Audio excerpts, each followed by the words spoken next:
这个题目啊，我如果是以前的话呢，毫无疑问我会站在对面反方，因为长久以来我总觉得说，这个爸爸的责任不就是赚钱吗？这就是父爱的一个表现了嘛。但是呢，直到有一天，我永远记得那一天是一个雷雨交加的夜晚，我在客厅看电视。 从小孩的房间传来尖叫声，我3步并2步冲到小孩的房间，赫然发现墙上一只蟑螂，小孩惊惧的面孔，迫使我拿下拖鞋，奋不顾身，3、2、1，砰！消灭了那只蟑螂。当我享受现场如雷的掌声的时候呢，勇敢！小孩如雷的掌声让我产生一个极度的英雄感。哎，你这个有点占大家的便宜。大家刚说现场如雷的掌声，完了你说小孩们如雷的掌声是啊，我刚刚形容是我们家那个现场啊，对，如雷的掌声。所以你们家有多少个孩子？一个，但他音量比我还大啊，好，所以他一个抵10个。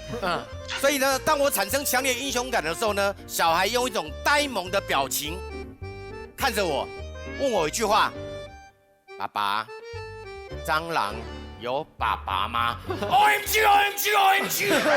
我整个内心受到五雷轰顶的震撼。蟑螂有爸爸吗？我为什么从来没有想过这件事情？蟑螂有爸爸吗？玉林兄，你也睡不着。你说的是爸爸。因为这个我们要分清楚这件事，是爸爸，不是爸爸，是吧？对，爸爸。蟑螂有爸爸吗？我整个大开天眼，茅塞顿开，我整个获得启发。是的，蟑螂没有爸爸。蟑螂没有爸爸，因为蟑螂从卵孵化以后呢，它从来没见过它的爸爸，因为没有陪伴，所以呢，没有陪伴。为了佐证我说这个陪伴是感情的基础，才能够叫做爸爸我这几天我还真的收集了很多资料。根据奥地利的心理医学会呢，他们针对100个成功人士的调查，离奇了。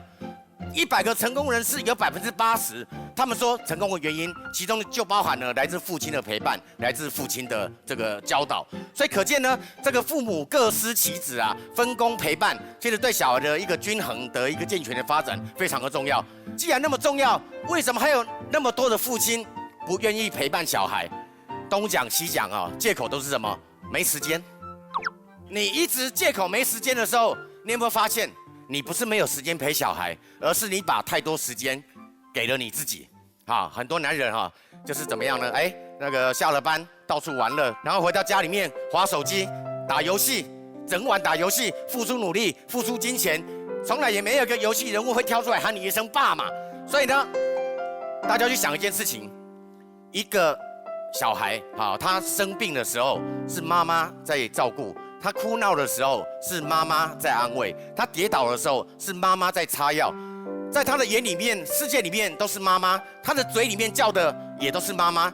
这个世界上没有爸爸的存在，这样的爸爸，这样名义上的爸爸，还有资格叫爸爸吗 ？No， 他只是一只蟑螂。所以呢，陪伴小孩没办法取巧。他也没有办法临时抱佛脚。在这里呢，我要跟大家高呼一句口号，什么口号呢？好爸，我来当，拒绝变蟑螂，掌声鼓励。哎呀，姜是老的辣啊，玉林兄，张老师搞得很。对。康永哥，你跟玉林兄那么熟，你有想过他有一天会参加辩论吗？我本来觉得他这么荒谬的人，怎么可能说服任何人相信他？对。可是刚才我发现他有一种对生命的热情，就跟蟑螂一样，就是他只要能够活下去，他什么话都说得出来。不过那个我们节目赞助有游戏，所以那个打游戏还是很有意义的。只有环视战争能够促进父子之间的感情，这是我深刻的体验。对。你知道，就是他刚才跟我讲那些科学数据的时候，我完全不信。他只有说蟑螂的时候，我觉得好像非常生动。那个科学数据，我是真的花了一个晚上的时间，因为资料非常多，对，又要能够浅白，又能够在短时间讲完，对，我就取了这个奥地利医学会的这个。真的，您真的是白费心机啊！好，那反方一辩是谁呀？我，您请。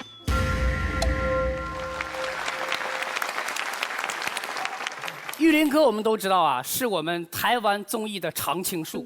为什么玉林哥能成为台湾综艺的常青树呢？活化石。因为他不红。没有共鸣。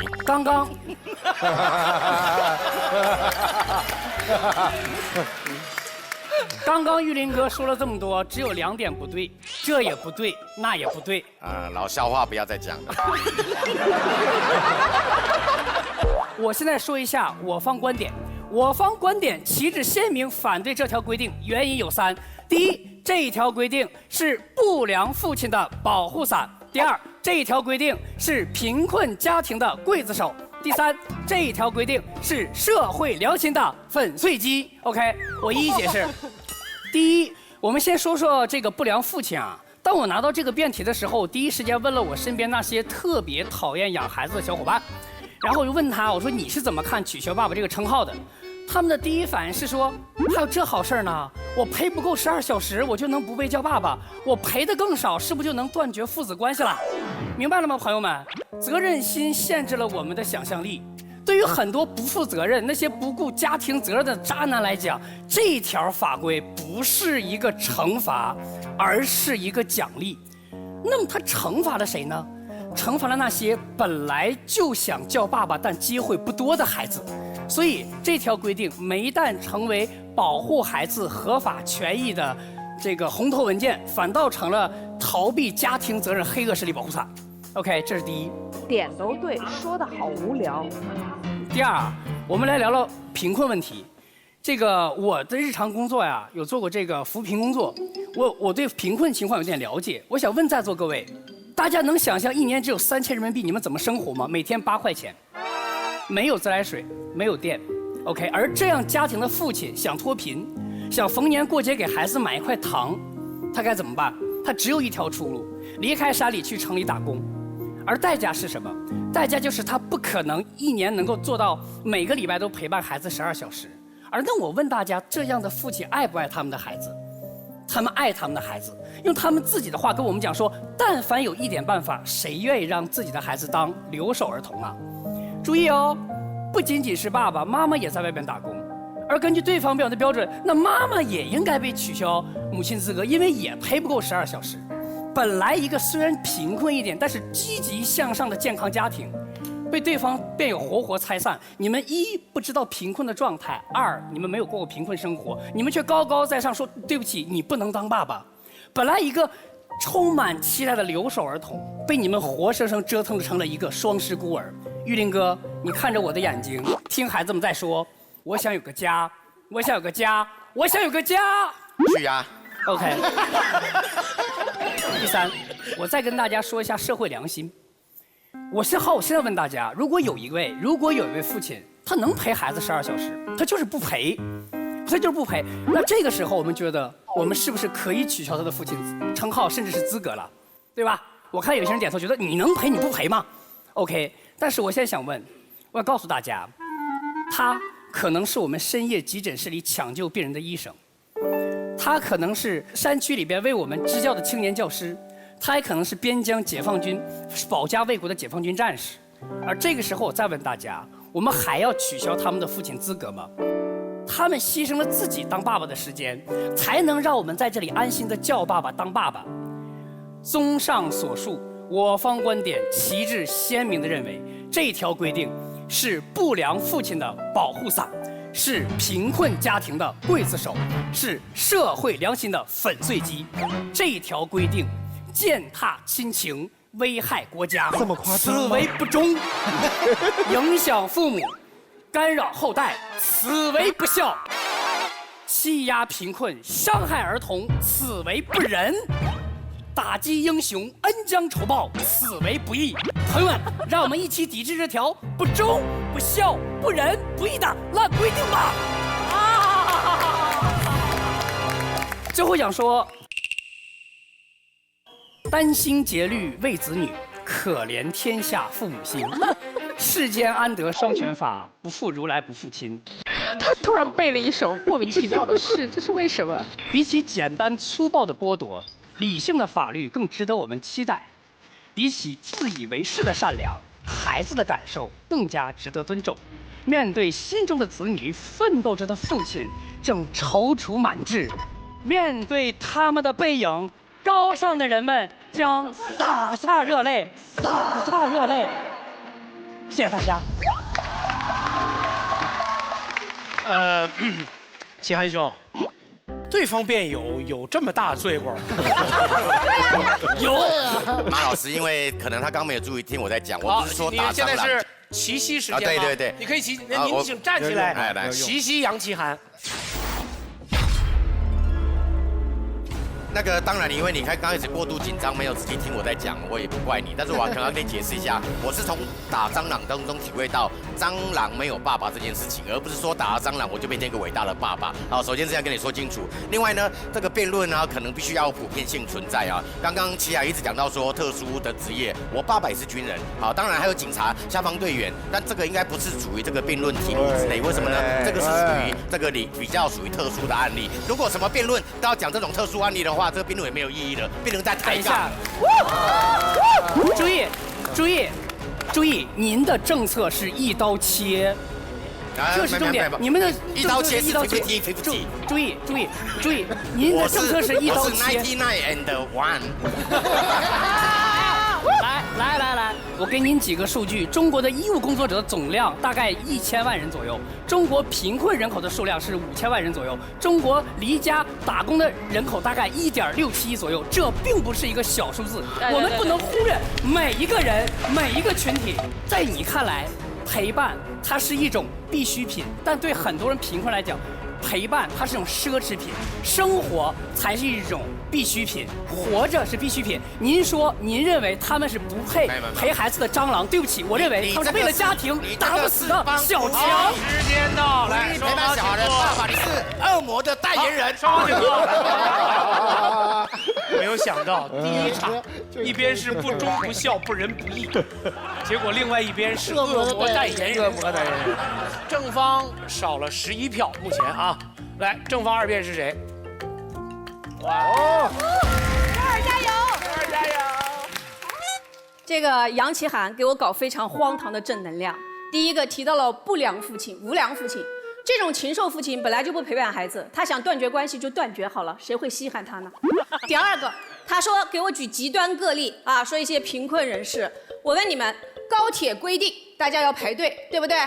旁边写着困难人士优先，我们应该对我们的星球有信心。下面我来说我的观点，这个规定我真的是举起脚来支持。男士们，你陪个孩子要整个星球为你操心，你有什么理由反对？女士们，你搞不定的男人，星球帮你搞，整个星球帮你搞，你不用谢，支持就可以了。我跟你们说，这个规定妙在哪里？我觉得它妙在提出了一个均衡陪伴的概念。什么是均衡陪伴？首先是时间上，大家注意这个关键词每周，这就是规定的人性化之处。为什么不是每天？因为考虑到你们男人日理万机，娱乐生活非常的丰富，给你们留一点弹性。为什么不是每个月？为了防止你们把陪孩子当成寒假作业啊！快开学了，挑灯夜战，撑开孩子的眼皮说：“来，爸爸这个月还是24个小时。”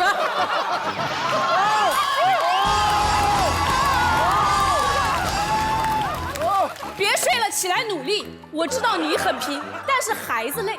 每周就特别科学，是不是？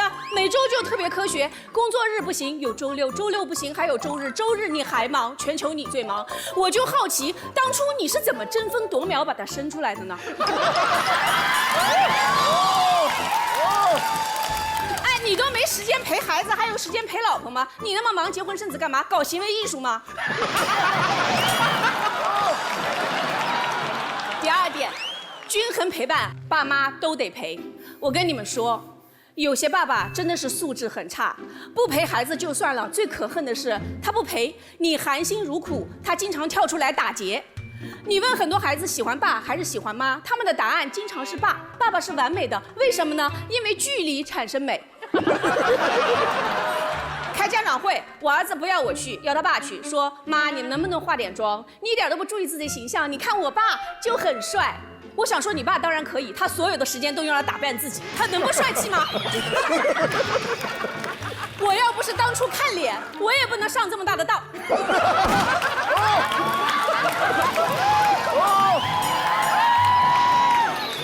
都是我的肺腑之言。我的儿子写作文说，我的妈妈很烦，戴个眼镜，整天忙，不知道忙啥，还喜欢逼我学习。我的爸爸就特别好，工作努力不回家，从来都不骂我。他都不回家，他怎么骂你？还有，你们都知道我跟别的妈不同，我喜欢搞一点黑暗教育，就是让他早点知道人间不值得，活得更坚强。比如我就会问他，我说我跟你爸离婚，你跟谁？我问这个问题的时候是充满自信的，结果他说你跟我爸不会离婚的，虽然你们感情一般，但是你找不到比我爸更好的。凭什么？我觉得无良父亲不劳而获，侵占妈妈的劳动果实。我早就希望有关部门能够管管，这个规定就很不错呀，是不是？每周12个小时，孩子喜欢你，我为你鼓掌，大家分享爱；孩子讨厌你，也让他知道大人都是一样的，恨要共同分担。心理平衡了，家庭和谐了，是不是？小朋友得到了陪伴，中年妇女的心理恢复了健康，消失的爸爸回家了，抱怨的妈妈快乐了，你为什么不支持呢？第三，我觉得啊，每周12小时不仅是当爸的底线，也是做丈夫的底线。算下来，每天1个多小时，你的亲子时间都不够一部动画片的时长，你的夫妻关系又能好到哪里去呢？啊，大家都说不要把孩子当成婚姻的纽带呀，是啊。但是事实上就是啊，我整天都见不到你人，孩子不是纽带，什么是纽带 ？WiFi 吗？啊，一个男人都做不了好爸爸，他怎么可能成为一个好丈夫？女人总是问你真的爱我吗？男人说爱你爱你爱你哟，但是老子忙，叫他去死。我跟你说，根据姐的经验啊，已婚女人的爱是什么？就是男人的时间。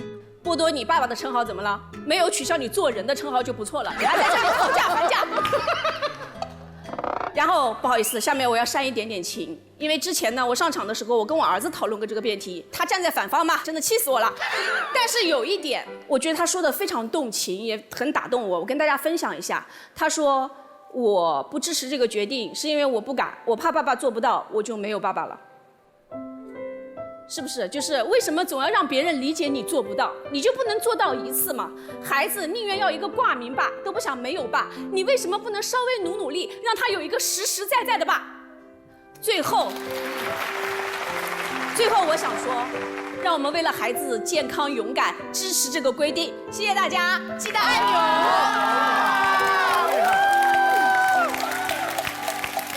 哇！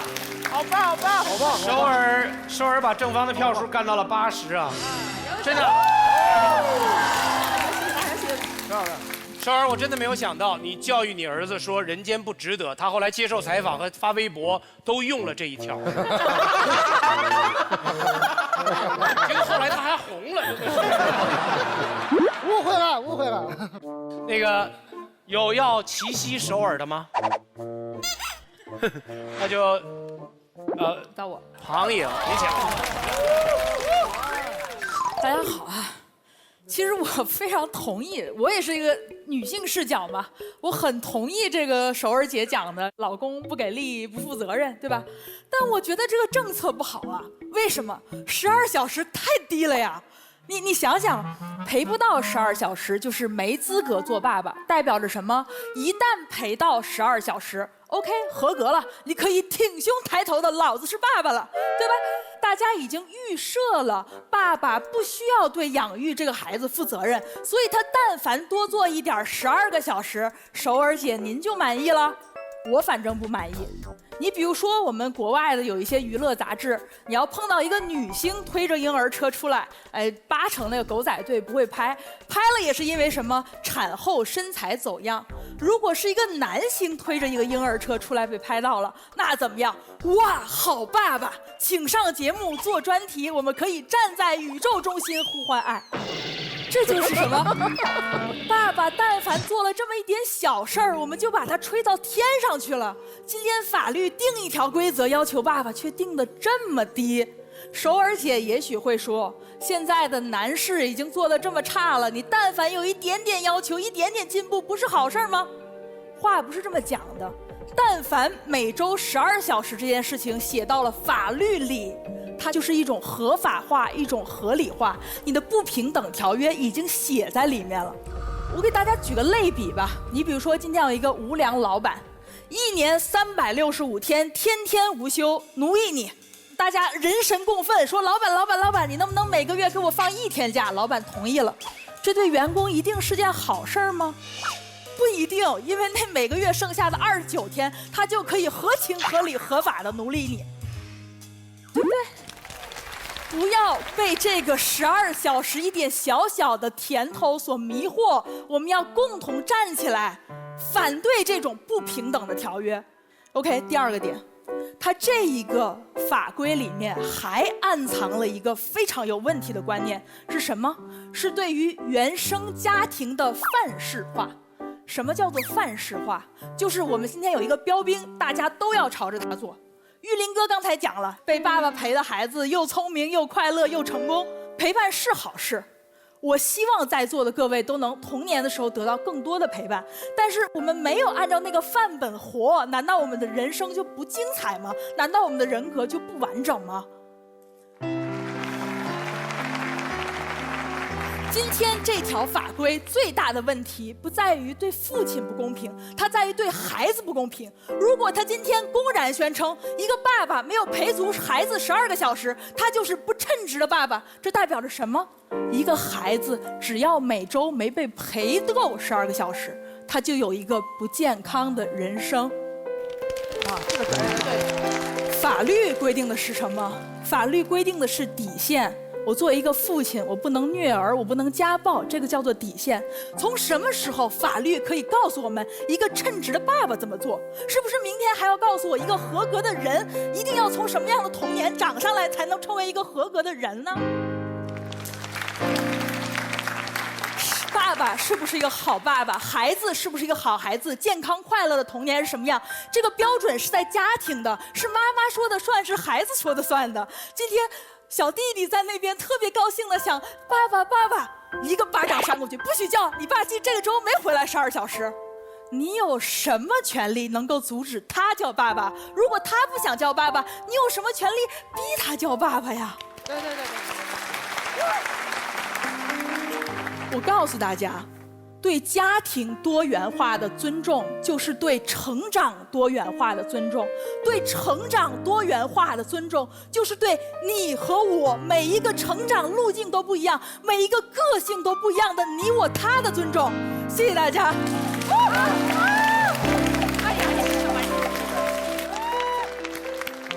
刚才傅首尔有齐溪的动机。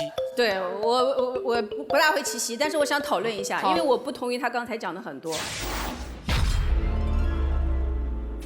他说爱有很多范式，时间不重要。你给我解释，如果一个爸爸整天都看不见人，他用什么表达爱？就用一张嘴吗？天天说我爱你，我爱孩子。我不是说时间不重要，它不是唯一重要的。比如说郭靖的爸爸郭啸天，对吧？没有陪在一起，但是他的示范，他的价值观，你能说他不配叫做郭靖的爸爸吗？那如果我的孩子看到别的孩子有爸爸陪，他产生了强烈的不安全的心理，我有没有权利要求在规定之上，按照这个底线，最起码每周分出12小时来给这个小朋友？如果12个小时不到，老师打电话说，哎，打给你爸爸，小弟弟得说我没有爸爸，被同学笑怎么办啊？是不是你是惩罚大人还是惩罚孩子？我问你，是不是惩罚的对象错了？不，我觉得你的这个出发点有问题。你总是预设这个爸爸是做不到的，但是为什么爸爸不能尽力做到？伤害这个孩子的不是这个规定，而是这个爸爸。这个爸爸只要努力能做到每周12个小时，这个小朋友就是有爸爸的。这这样，如果每周都能做到12个小时，比如说我是很草率的陪伴，对吧？我儿子妈妈觉得我不称做一个爸爸，但是因为我到了每周12个小时能做到，是不是警察叔叔都得强迫他叫我爸爸呀？好了，这个标准到底是孩子定还是警察定？好了，我听懂了，你现在跟我在谈质量，对吗？但是我认为强扭的瓜虽然不甜，总比渴死了好。不一定，不一定。好，谢谢。非常好，非常好，这两边都很好，都很好。正方3辩，颜如晶。哎呀，奇葩说真难，场场打，场场都飙冷汗。我们先来看看解决一下嘛。哎，规定很复杂，执行条例有很多，他们很夸张。他们觉得如果一有这个规定，孩子会很苦。为什么？因为我就会没有爸爸了。警察打电话来问你爸在哪，我会跟他很犹豫。我跟他说，因为他今天没有陪我12周，我现在不知道叫他什么。对呀，你只是不知道要叫他什么而已啦，但是他还是会在，对吧？我们没有杀了这个人，我们只是取消了这个称号。为什么我们要这样做呢？因为我方也知道爸爸很重要，我们也希望有爸爸，但是你们又不回来，我们又想要示威一下嘛，总是要表达一下我们对你们不回家的不满，所以我们就用了一个损招，一个看起来很严肃，看起来又不太严肃的方法，就是取消你的称呼。这已经是我们做到最好的方法了。庞颖一直说，你这只是一个条约，允许我们不公平的条约。这不是我允许它不公平，是这个不公平的现象本来就出现了。你懂吗？是因为爸爸本来就没有在干这个活，不是因为有了这个条约他才不干，是这个条约想激励他去干这个活。所以所有不平等、爸爸不在的这些现象，为什么爸爸一出现我们就赞颂他？因为他们不称职。称号是什么？称号这种东西是要有人认的，但是这个称呼要怎么来？我方的建议是，称呼不应该是应得的，应该是赢得的。就像胡建彪积极的陪伴我，所以我现在叫他爸。真的假的？他赢得了我叫他爸，因为我在他身上感受到了父爱。反正他是不是我父亲一点都不重要，对吧？最近他不太陪我了，他努力健身，不知道要干什么去，对吧？他在努力成为别人的爸爸。那我就找新爸，对吧？那我就找新爸，没关系。所以称呼是要赢得，他应该称职才能成为一个爸爸。哎呀，想了2个点哦，我再看看还有没有点啊。我其实准备了很多，哎，再讲一个吧。我爸呢是没有什么陪我的，因为我爸是那种很传统的父亲，他是觉得所有的事情应该由我妈来干，哪怕他对我有什么意见，他是要靠我妈来传达的。我不知道为什么他金口不开，我一直以为我跟他感情还不错。我看到这个题目说12个小时，我打电话问编导说12个小时也太长了吧？我跟我爸1分钟的语音我都觉得有点长。他要陪我12个小时，我们要干嘛？我不知道要干嘛，所以我就觉得我应该站反方的。但是我后来仔细想想，为什么我爸要陪我12个小时，我会拒绝？不是因为陪伴不重要，是因为一开始我爸从小没有陪伴过我们没有过这一段12个小时相处的时光。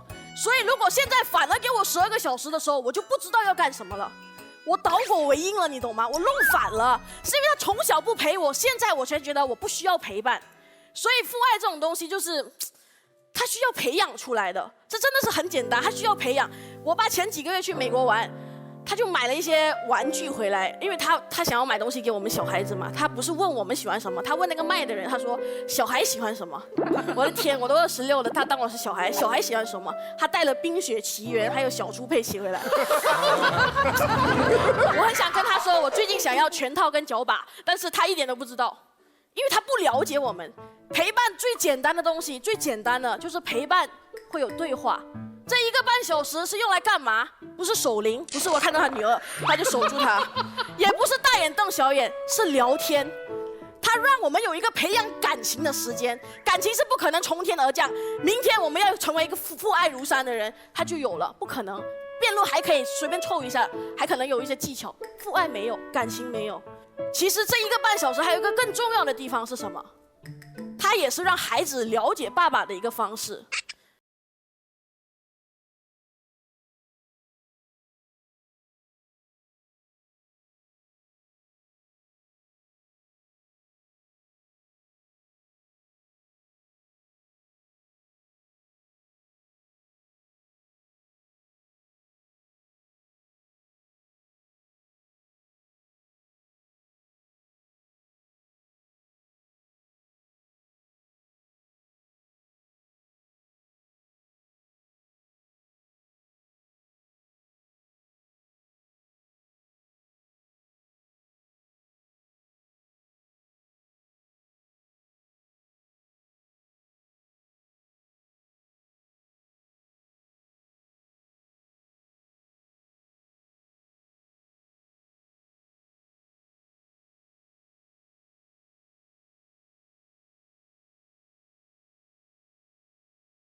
延禧攻略》的人，他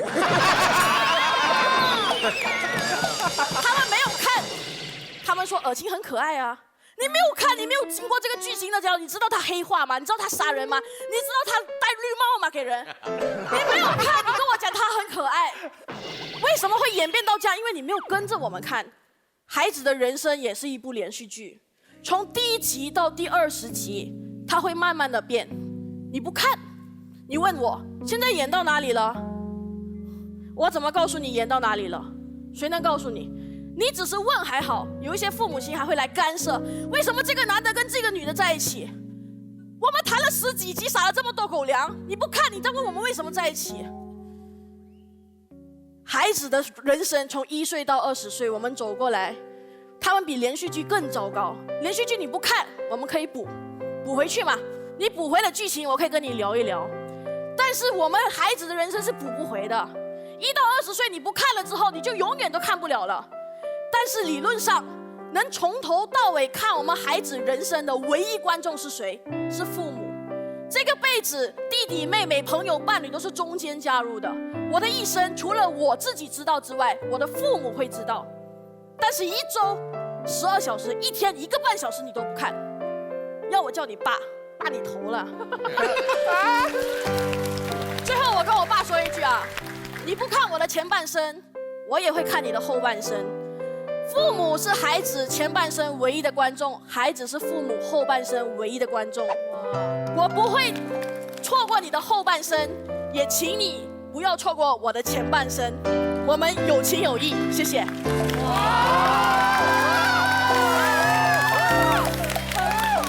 康永哥，可以骑鞋是吧？可以。我不是，但是最后讲的这么感人，不太想骑鞋。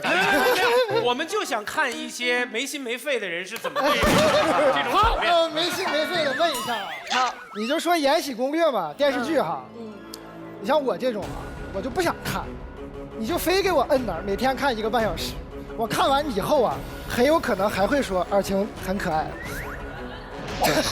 我看不进去，你知道吧？但我跟你说，感情这种东西很妙，就是为什么要定12个小时？因为你一开始没有兴趣，我强制规定你的时候，我就让你培养兴趣，看着看着就看对眼了。行，那我试试吧。对，你试。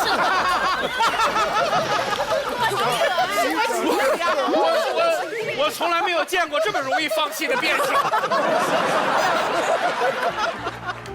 来，我们来看一看反方3辩。哎呦，熊老师，各位好，我们先接刚才如今说的，我非常赞成。他说爸爸这个资格不是应得的，是赢得的。我们俩的分歧只是你需要赢得什么。在这个题目里面，他有一个奇葩星球的规定，他说你要成为爸爸，你需要赢过12小时这个时间。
第二个角度，这个题会出这个题的人，一定是触碰到了社会的体温的。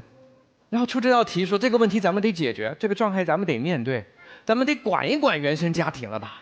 得要把孩子给父亲有更多的相伴，因为只有这样的陪伴会让孩子的心智跟人格成长得更健康。我完全同意，当然是如此。但我想在座的各位一定跟我一样，如果你看公众号你会读到一些最近的文章说，我遭遇了不如意、不顺遂、不愉快，原因我的原生家庭不够完满，我跟我的老板出现争执，情商不够高，原因我的原生家庭不够出色，我扛不住压力崩溃了，是因为这些事情父亲从来没有教过。真的吗？所有的失败都是因为父亲在你年幼时没有完完整整的陪过你12小时吗？这样的责怪对你的家庭真的是公平的吗？我们每一个人其实家庭真的都那么美满吗？中国人有一句话叫家家有本难念的经，可能你那本特别难念，但问题是我这本就真的好念吗？我们每一个人就好像一个小小的飞船，总有一天要离开地球这个家庭的怀抱。有的人飞出去，他在畅游宇宙的时候，他会回忆起说，今天我为什么会遇到那么多的压力，会遇到那么多的问题，会遇到那么多的挫折，就是因为我在出场的时候，在地球那个小小工厂出场的时候，在我的身上曾经留下过一道非常深的划痕。你要做的不是永远去抚摸那个划痕，你要做的难道不是勇敢的去拥抱灿烂的宇宙吗？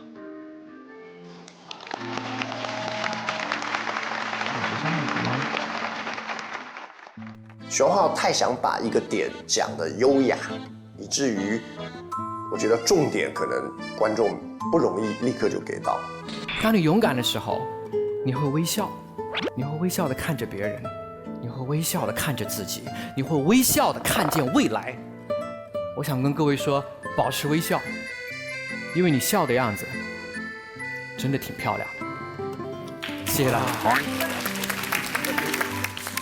李诞，我看你你是支持他还是反对他？我就是打起精神给自己。快睡着了是吧？你们有人要奇袭熊浩吗？反正自由辩了嘛，就直接就自由辩论了是吧？好，对不起啊，自由辩论我会控制你们双方的时间，我控制的规则是看我高兴，好吧？秦涵先开始。秦涵半天没说话了，你们这些不忠不孝、不仁不义的辩手。守守姐是这样，我有看到我们守守姐刚刚聊了那么多，控诉了那么多她的爱人、老公，对不对？但是我想问一个问题：为什么你的孩子那么的幸福，你的老公那么的开心？他虽然没有陪够12小时，但他陪的结果是好的，你怎么讲这个事情？不是啊，我每周要求他必须达到12小时啊。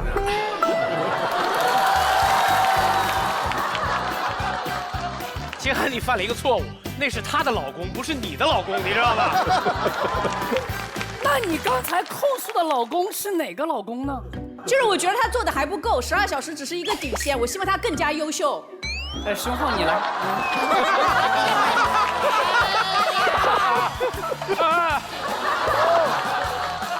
好，熊浩老师。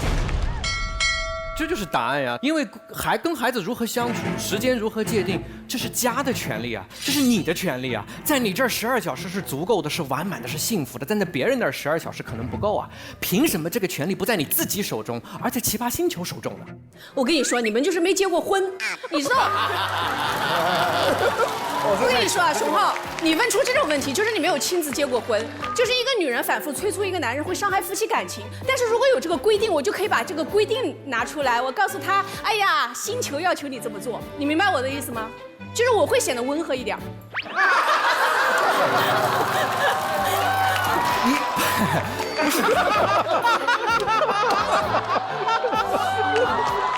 那是秀才遇到兵的表情。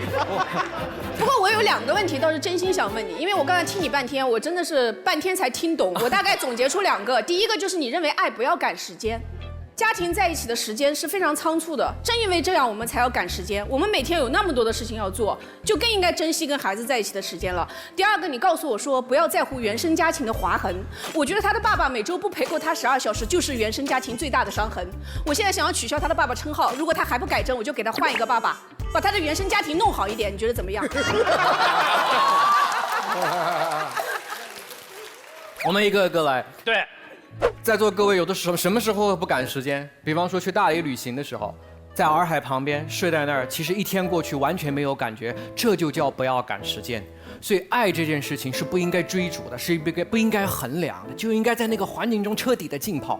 第二个问题，我说这个划痕，我不说这个划痕不重要，都已经划痕了，怎么可能不重要？而我说重要的是，你可以透过选择去迎接未来啊！永远想过去吗？永远想厌倦吗？永远说爸爸就是因为小时候没有陪够我12小时吗？你有更重要的选择值得你去做，不是抱怨爸爸。我只是问你们一个简单的问题，那面对爸爸不陪伴孩子，到底你们的解决方案是什么呢？你们一直觉得我们给时间，你们又不满意；我们说给点政策，你又不满意。你跟我说不要计较，就是说不当这一回事，它就不是一回事了吗？你那个肯定不行，就是说我没有，对吧？我今天的这是我听过最坚决的论点。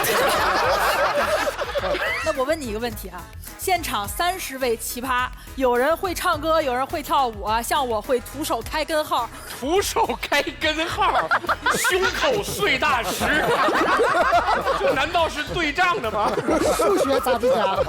你看哈，我们这30个不一样的人，你觉得如果我们用一套统一的试卷去考所有人，这合不合理？玉林哥，您觉得合理吗？我跟你讲，我从头到尾是真的听不懂你在讲什么。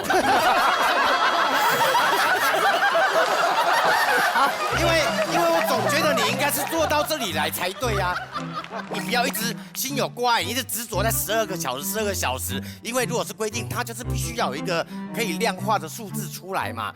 就像有的马路规定说你不要超过50公里哦，那就是一个大家协调出来的嘛。49可不可以？51可不可以？都可以嘛。所以你要走出你的心魔，你不要一直纠结在这个12小时上。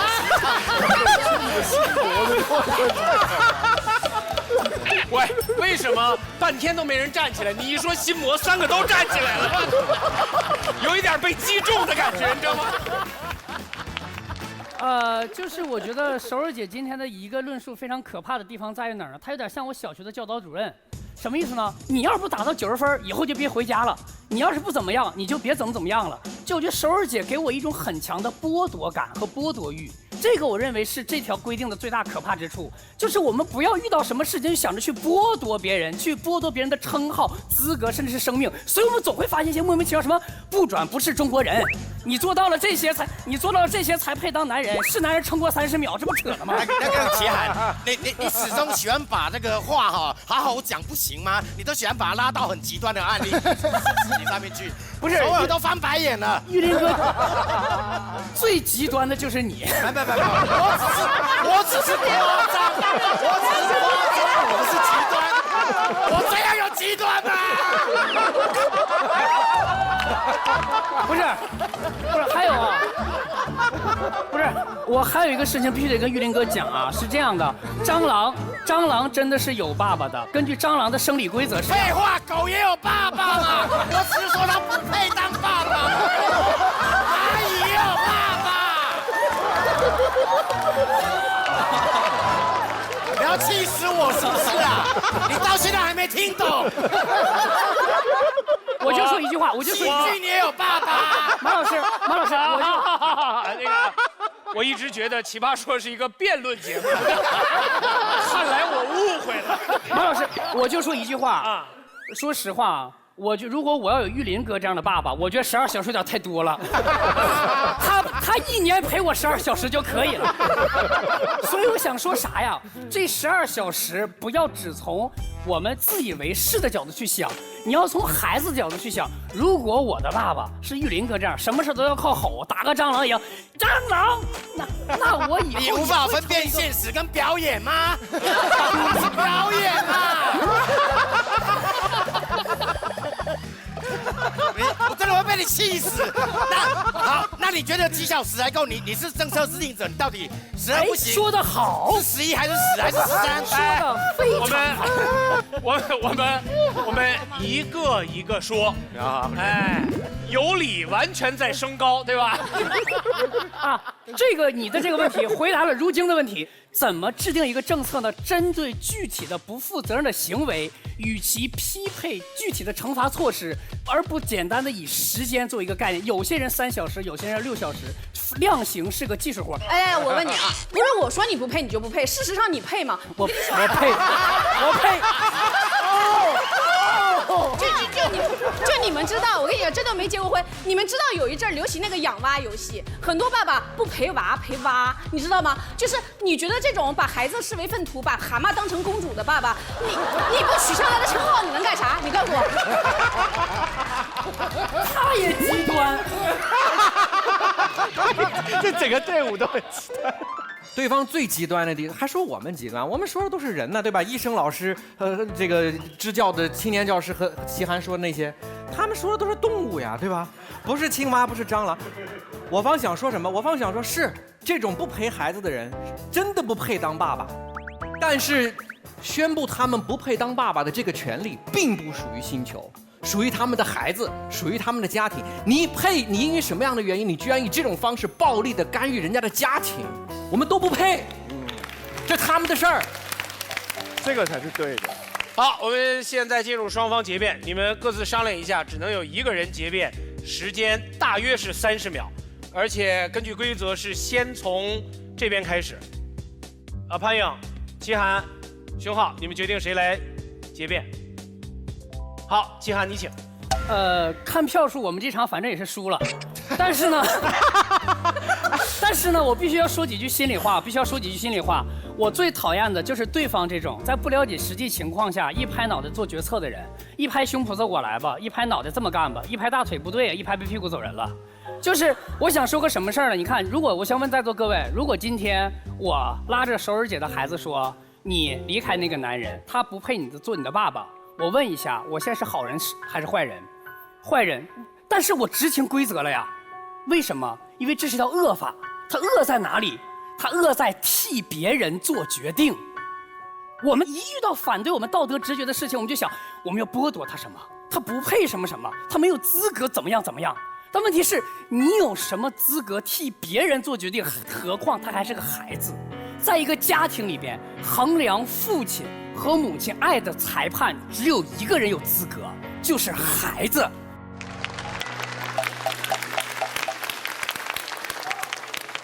好，正方结辩。对方说最讨厌一拍脑门，谁最容易一拍脑门？不就是孩子吗？因为孩子什么都不知道，傻傻的嘛，他今天就可以随意决定。你很好笑，你怎么会觉得我们这条法律是没有经过深思熟虑呢？我只是没有把我深思熟虑的过程给你告诉你而已。你没有看别人怎么想，你就当别人没有想。你没有做的事情，你当所有人都不会做。还有你是吧？熊浩学长，不好意思啊，熊浩学长。最后我们纠结的就是时间这个问题，时间到底能不能用来衡量爱？其实爱本来是不能衡量的，不应该用来衡量的。但是我们人嘛，总爱计较，总爱要衡量，所以我反而觉得时间是最好衡量爱的方法。为什么？因为时间最公平。如果我说每一个爸爸养孩子没有给足够的钱就不能当爸爸，这不公平。穷人怎么当爸爸？如果你说他没有给他一个好样子，他就不能当爸爸，一定要生得好，那也不能，那是基因嘛。但时间很公平，全世界每一个人只有24小时。你要证明你爱我，请把你的时间给我，不给我时间，你就不叫爱我。谢谢。哇，如意现在好厉害啊！好，我们现场100位观众，红蓝键，做你们最后的选择。目前结果已经出来了，我们要请刚才亮出观点的2位导师来说说，看他们此刻还有没有什么要补充的。是谢教授先开始，还是康永哥先开始？我开始吧。好，我结过婚。亲自结的吗？亲自结的，2个小孩儿。那我觉得这个题目，首先你看那个辩题哈，这题目本身说是要取消父亲的资格，只要你没做到这个标准，我觉得挺意外，是大家没有怎么去讨论那个有效陪伴，什么才叫陪伴？我自己有2个孩子，我第1个孩子的时候，他有1半以上的尿片都是我换的，他每一个澡，上千个澡都是我洗的。但到第2个小孩的时候，那就做不到了。那刚才有人说你为了赚钱是吧？你说为了挣钱， 1930年的时候，经济学家凯恩斯曾经预测过，说100年后的人啊，每周只需要工作15小时就够了，就能够赚够他生活所需的了。现在88年了，大家每周工作15小时吗？没有。咱们的生产率有提高吗？提高了。实际上，我们只需要工作15小时，就能够获得当年的那种生活条件了。但是我们没有停手，为什么？为什么不停手？因为我们今天的标准认为，有效的陪伴、有效的生活质量，它的标准变了，再也不是当年的了。所以今天的父母不是不要爱他们的小孩，他们认为怎么样才能对小孩更有效的陪伴，这标准变了。我陪他讲童话，这是一种；我带他去丹麦看一看，那是另外一种。这时候你要带他去丹麦，你要挣的钱可不是一样的。哦，他这样很好，很漂亮。你们大家好像双方都认为好像挣钱就是不对的，就无良父亲。挣钱意味着什么？意味着更多的机会。更多的机会什么？可以尽量的利用分工和合作。我不会弹钢琴，但我挣的钱，我给学生讲经济学以后挣到的钱，可以让我孩子学钢琴。哎。这个机会，你说这是有效陪伴、无效陪伴？这是父爱还是不是父爱？这当然是父爱。所以这是我们相关的知识点。薛教授的结论就缺辩论里面最后那一句话，所以他刚才结束的时候我有点唐突，没了啊！这他上课，这是我们的知识点，记一下知识点。好，康永哥。反方讲了一个很重要的事情，是什么叫做有质量的陪伴？我觉得因人而异，每个家庭的需求不同。我爸爸是上海人，然后呢，家里每天都有应酬，每天下午3点，家里面2桌牌，一桌男生，一桌女生。你问我看到我爸爸的时光最多的时刻是在牌桌上。我每天下课就被带进麻将间去，跟客人打招呼。顺便看到我爸爸，然后我觉得他在，可是我不知道那是不是陪伴。然后等我爸爸上了年纪以后呢，我跟他也没什么话聊。我每一次就看他在看历史连续剧的时候，我觉得我不想看，我就把我那个礼拜没有念完的书就搬到客厅去，陪他坐在电视机前面，他看他的电视剧，我看我的书，然后我觉得我有陪到他，他知道我有回来，就这样度过。他有一些简单的精神留在我的心里，比方说，在家里面有牌局的时候，如果今天的酒席里面有一桌菜，然后当中有一道是螃蟹，他永远都会把螃蟹壳先夹给客人，再把2根螃蟹钳夹给客人，然后我就看着一只螃蟹最好吃的部分被别人拿走。他从来没有教过我，可是我学会这件事情。就是我知道最好的东西要给客人吃，不能给主人吃。你再怎么想吃都不能吃。这就是他留给我的东西，很简单的东西。然后他连教都没有教过我，所以你说有质量的陪伴到底长成什么样子？我觉得因人而异。就跟你坐在学校里面被数学课困住、被英文课困住的时候，你心里面知道这课跟你无关，可是我的自我要求跟我讲，我要考到60分，这是我的纪律。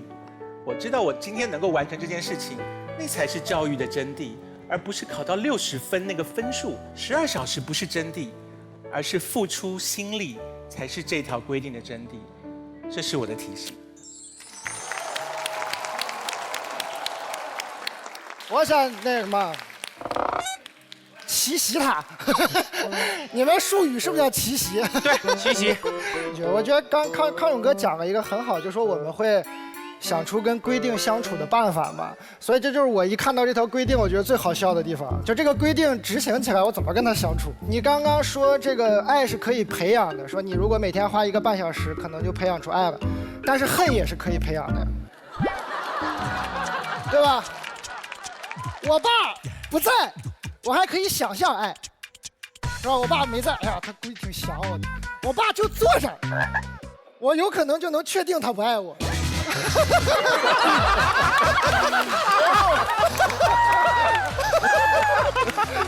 小松兄，你是被哪个打动的呢？情感上我就不表达了，因为大家都表达的非常充分了。我就说说好久没参加奇葩说了，回来觉得好有意思。我说真是看热闹不嫌事儿大呀。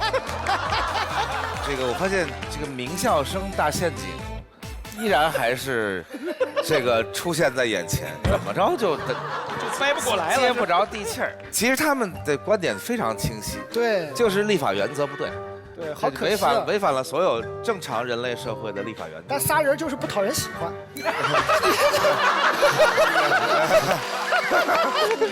这是非常明显的看出来，抒情战胜了逻辑。就像教授在后排说，这问题不是一边倒吗？正方怎么可能赢呢？那肯定是反方赢的，这是基本的立法原则是不可能的。但是他们没有举出一个例子，一直在推理。其实我觉得这边其实也应该把所谓的立法原则的问题，或者说什么叫有效陪伴，落到一个能让人感同身受的情感的身上，而始终在绕这个逻辑，相当于他们是在立法，人家是陪审团，你们的情感太弱了，导致人家那么充沛的情感，我都听得经常热泪盈眶，是吧？再加上你们都没当过父母，人家那儿有俩真的父母。亲自当父母的，亲自当父母的，对。玉林兄，你是亲自当父母的吗？我是老早就预知会有这个辩题，所以我去当了父母。你说他是不是没有人格？我跟你讲，这么多年奇葩说没有找到你，是奇葩说的错，让您白当了这么多年的父母。终于被我等到了。好，我们要感谢本节目的4位超级赞助商：你爱行不行，我一路躺赢的别克君越 ，HLA Jeans 一个很想红的新潮牌，搞定你最多3分钟的皇室战争，一勺干掉1碗饭的海天招牌拌饭酱。所有的观众其实，在每周日在爱奇艺 VIP 可以看《奇葩 ICU》这个节目，或者在东七门来了解我们整个奇葩说台前幕后的情况。我们来看一看结果。正方79比21，正方3位胜出。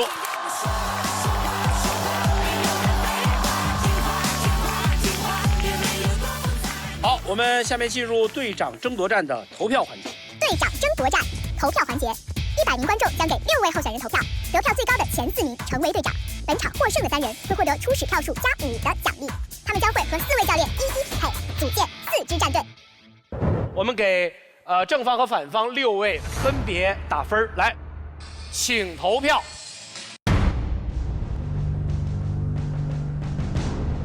熊浩还挺可爱的，就是还是个正派人，就被对方的人那么一弄，他说不出话了，你知道吗？是个正派人。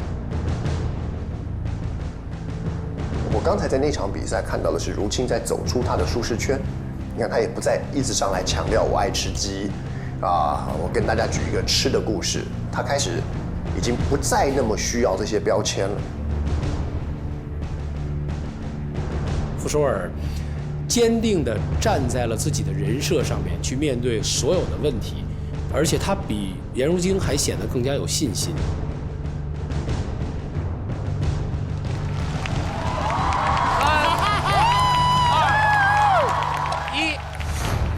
排在前4位的是沈玉琳、傅首尔、颜如晶和杨奇涵，恭喜4位成为队长。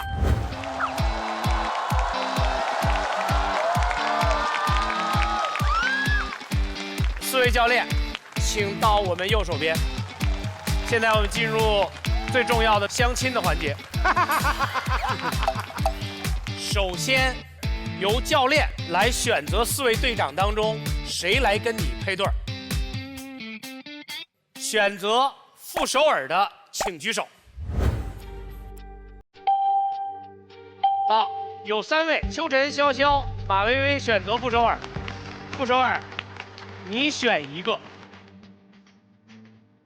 他如果能进到我队的话，后面就非常顺利了。傅首尔是我的首选，我也相信傅首尔会选我。薇薇，傅首尔跟薇薇。队长跟我比较有缘分，我在就是老奇葩里边最先认识的薇薇，在场上我说的时候，她会大笑，她那个笑我特别喜欢，她一笑吧，我就感觉我说的不错，就像一颗定心丸。潇潇，你选了人家，人家没选你，你怎么想？我觉得这种情况接下来还会继续发生。好，选择颜如晶的请举手。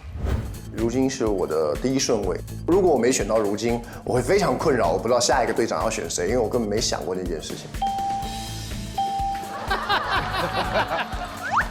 我心里是觉得，他的选择是他的选择，但是我其实要表明一个态度，就是对他这场表现的认可。颜如晶，我选潇潇，我选潇潇，不可能会选的。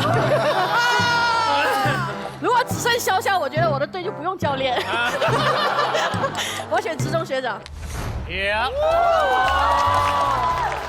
我跟学长从第1季走到现在，我俩非常熟悉。如果是一个老师的话，我觉得池中学长是我最好的老师。选择沈玉琳的请举手。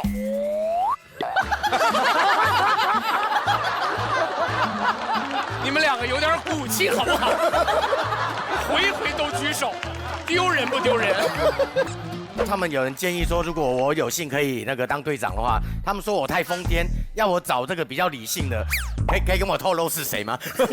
你看脸还看不出来吗？看不出来吗？好了，那没有疑问了，那就麻烦秋晨了，谢谢。我觉得我们队无论如何都非常非常需要他这样一个角色啊，他是补充我没有的能力。遇到秋晨这样子的教练呢，很棒，就是他总是能够直话直说，我还觉得蛮庆幸的，选对教练了。选择杨奇涵的请举手。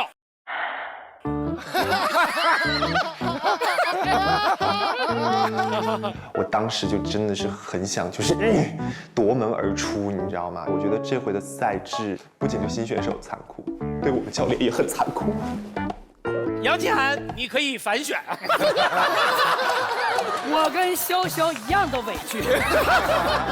如果日后有幸能够加入战队，我肯定跟着黄老师混的。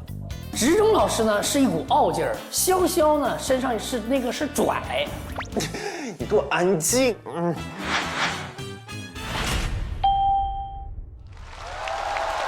现在2位优秀的辩手可以归到你们队里面去。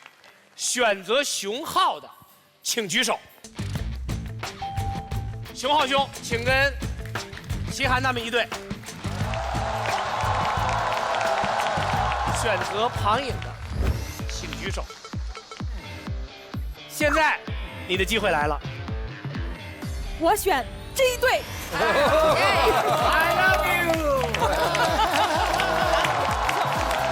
跟着秋晨去的，我跟他风格比较接近，就都偏理性。我们好好组是能够组成一支很强的队伍的。本场奇葩说，我们产生了4个队长以及2位队员。在下一期的奇葩说当中，我们其他的选手就要开始进行捉对厮杀，以等候他们的选择了。下期节目见。